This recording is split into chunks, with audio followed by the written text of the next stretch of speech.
देखिए, पार्लियामान का हक़ लेजिस्लेशन जो है वो आइन देता है।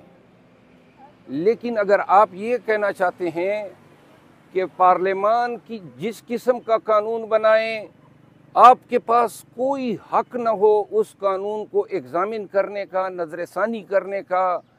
मिसाल दे देता हूँ, ये जो अभी official secret act last time जो तनाज़ा भी बना और जो मिलिट्री एक्ट में जो तरमीमात की गई कि आपके घर में बग़ैर वारंट के कोई घुस सकता है, ये इस पार्लियामान ने कानून बनाया।